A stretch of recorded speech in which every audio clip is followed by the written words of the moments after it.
Hello, hi guys! Magandang hapon sa inyong lahat.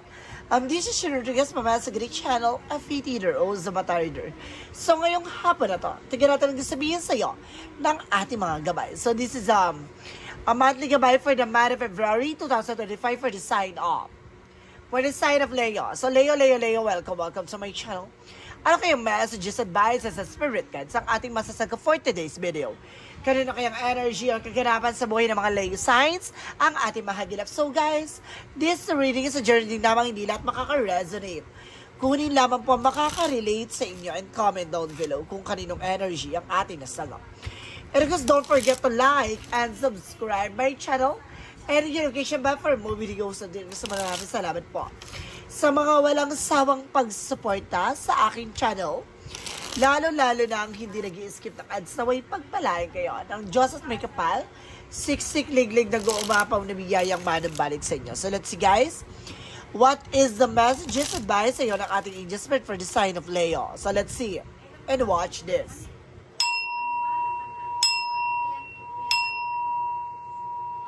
Ano kaya kaganapan sa buhay ng mga Leo signs ang ating mahagilap? So guys, ito na. Tunghayan at bubulabugin natin. Angel Spirit, let's give me information po.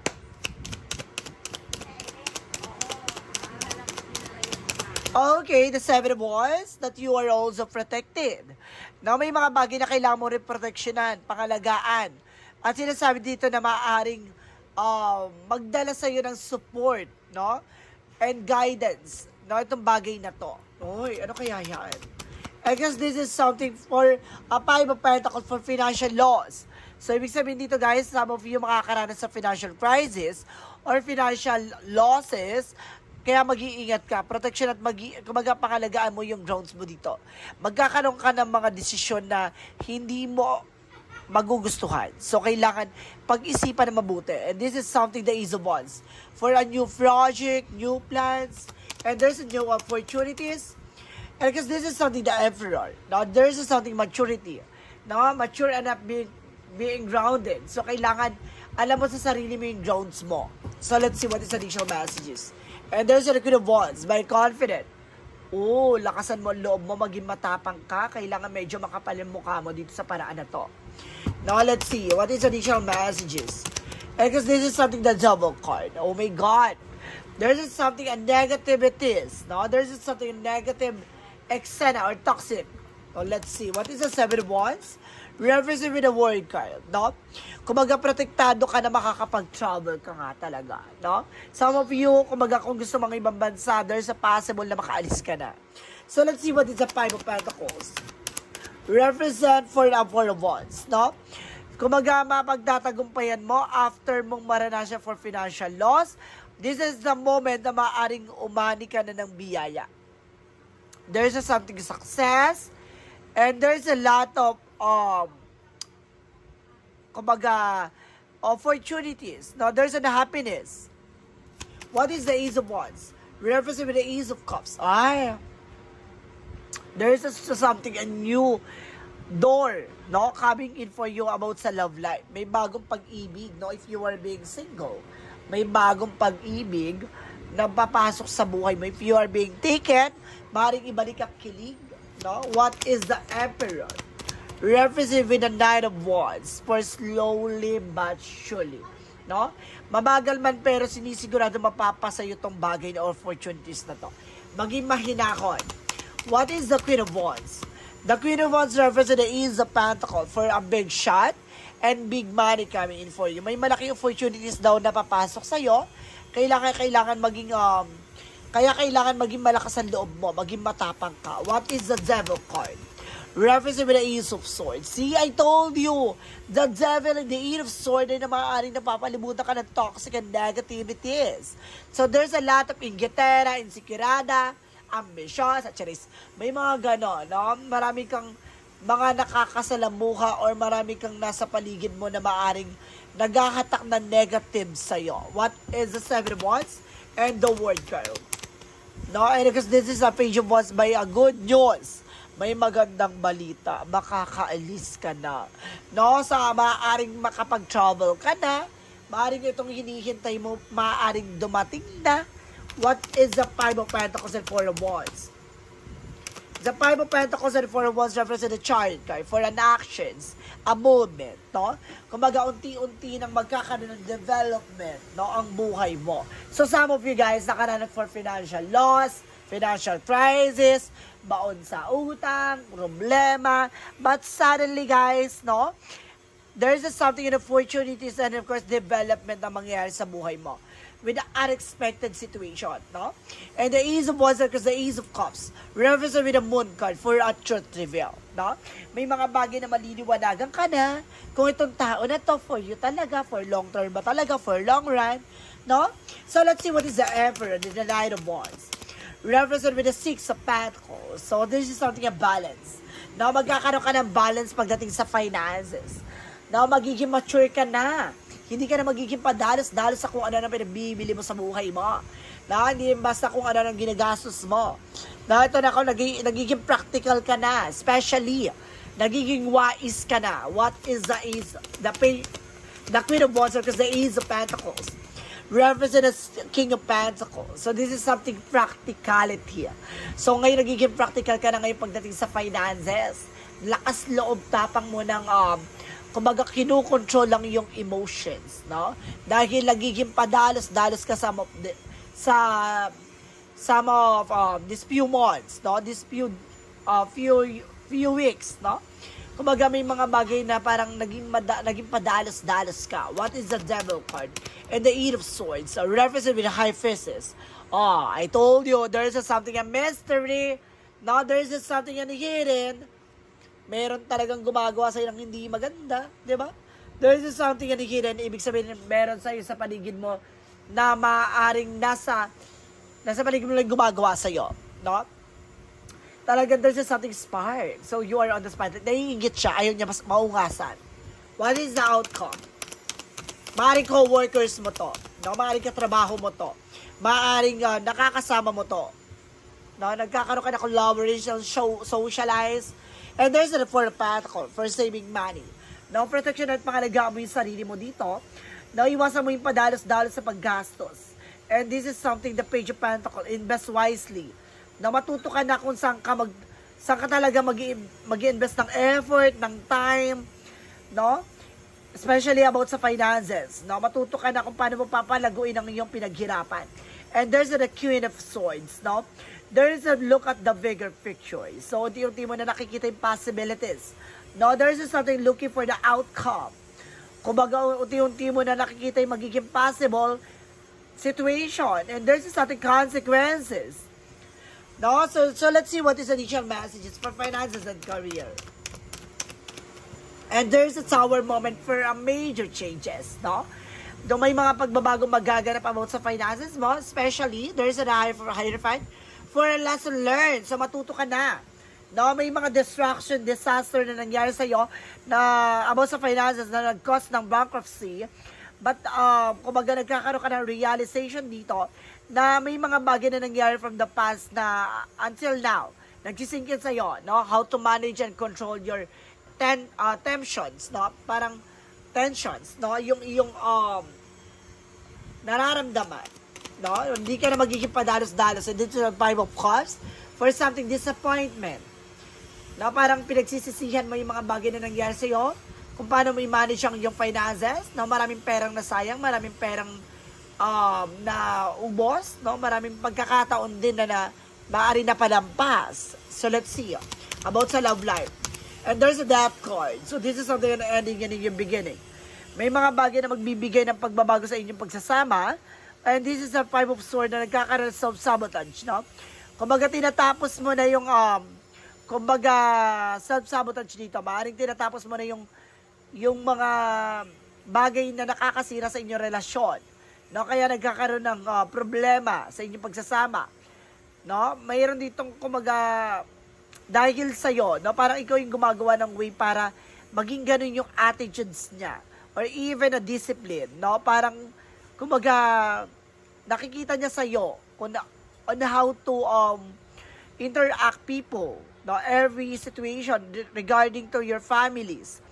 No, alam niya kung paano ka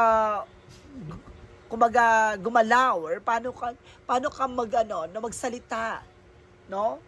Kaya ganun, ginagaya ka niya. So, iwasan mo na gumawa ng isang bagay na alam mong kumbaga gagamitin niya against sa'yo. Or either, kumbaga, iwasan mo yung mga bagay na gagawin niya rin sa'yo, no? Parang sinasabi na, wag mong gawin sa iba ko, ayaw mong gawin sa'yo. So, ganun siya. Iwasan mo yung mga bagay na magbabounce back lang sa'yo. So, let's see. About sa health. Sa health, there is a page of swords. There is something, get more information, being curiosity. So, kailangan, alamin mo, tuklasin mo yung mga bagay na nakakasama sa'yo. At mabilis mong iwasan ito. No? May mga bagay dyan na hindi na healthy for you. So, kailangan mong tuklasin yon.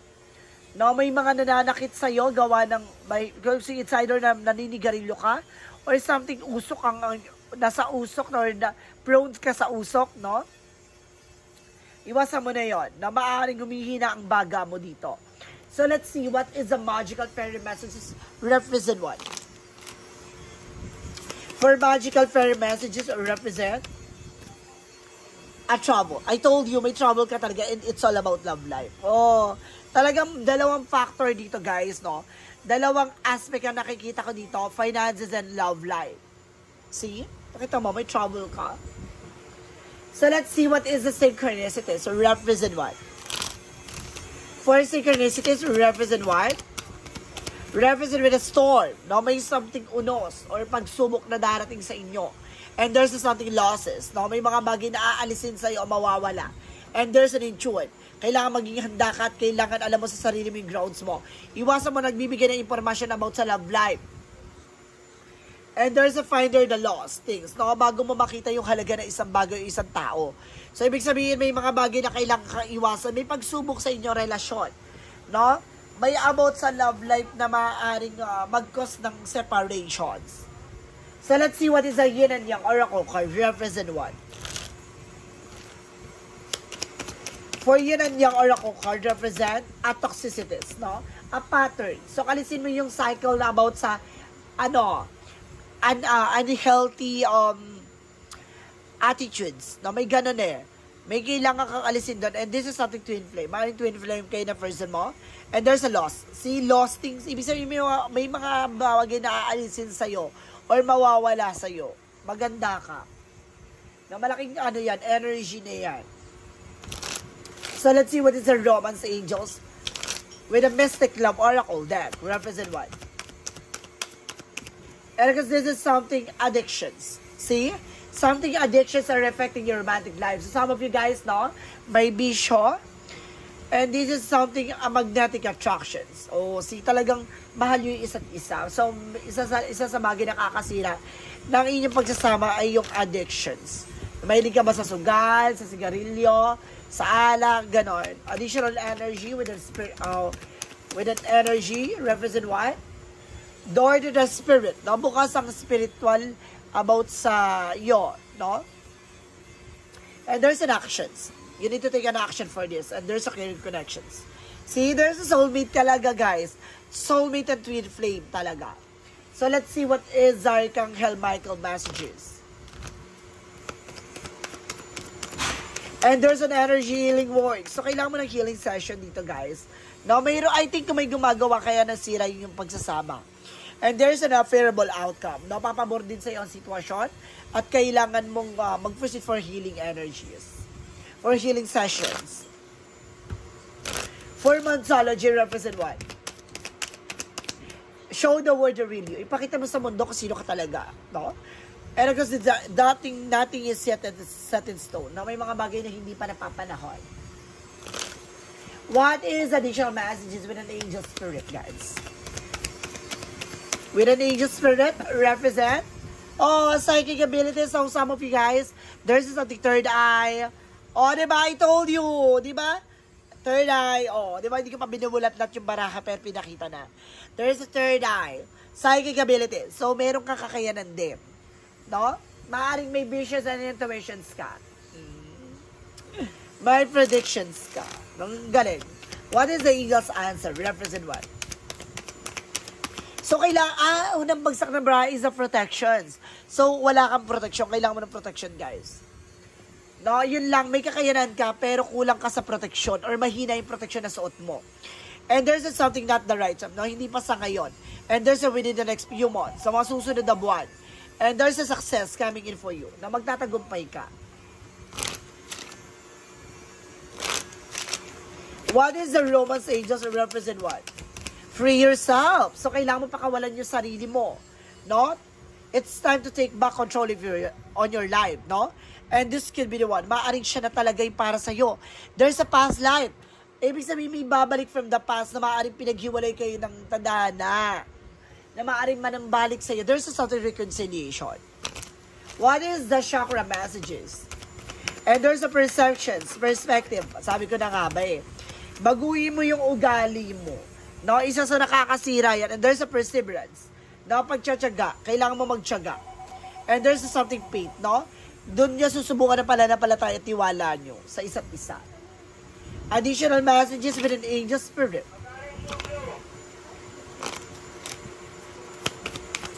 What is additional messages? What is the additional messages? And there's a study, lesson learned. Diba? There's a lesson sa nangyayari sa buhay mo. And there's an author, no? Para pagagandahin mo na yung kwento ng buhay mo, no? So, let's see what is Arcangel Raphael messages. And there's a detoxification. So, isa pa to. No, kailangan mo na makawala sa mga toxins sa katawan. Or either a toxic situation. Pero detoxification, it's either a toxin sa katawan. So, ibig sabihin about sa health mo, iwasan mo yung mga, alam mong may nahihirapan ka na matunawan. No, iwasan mo yon. Yung mga unhealthy foods. Kumbaga much better, guys, na umiwas ka na sa mga high fatty, no? More on fat. Kumbaga umiwas ka na gano'n kasi maaari mag-cause ng fatty liver mo. No, at the same time, magkakaroon ka dito ng mataas na cholesterol. So, let's see, what is additional messages? Kaya iwasan mo yung mga fast food, yung mga mga luto, yung mga nasa mga canned foods, ganon. Mga preserved na pagkain, iwasan mo na yon. Additional messages. So, this is something discipline. Oh, I told you, di ba? Sa ugali nga. No, disiplina ang kailangan. And there's a gratitude. Just being thankful sa lahat ng nangyayari sa buhay mo. No? And there's something imagination. No? Pas palawakin mo yung imahinasyon. No? Diyan yung papasok yung intuitions. For Jesus' loving quote said,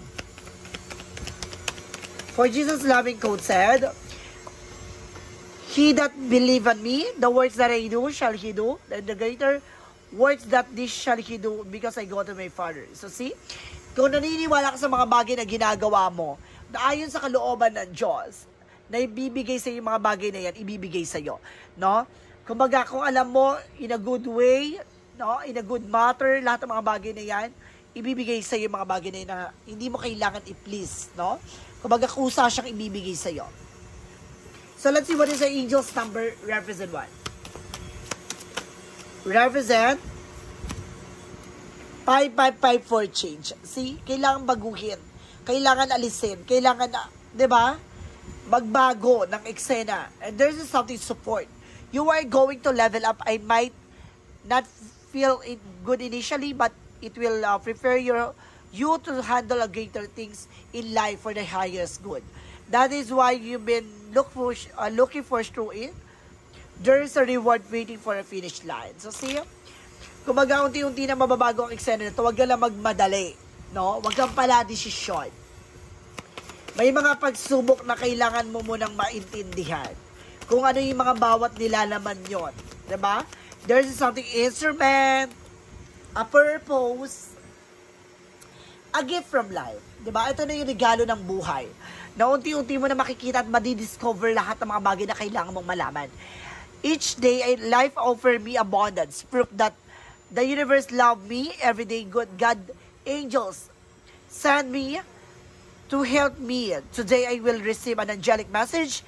It may come from someone with whom I speak from words that I read.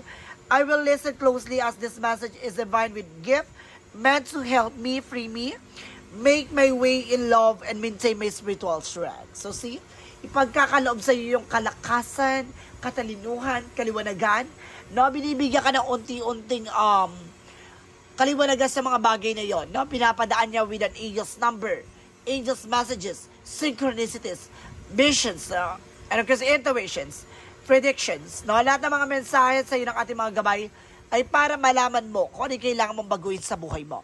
So guys, this is a monthly gabay for the month of February 2025 for the sign of Leo. So Leo, maraming salamat for this wonderful reading. So once again, this reading is a journey din lamang hindi lahat makaka-resonate kung hindi lamang po makaka-relate sa inyo.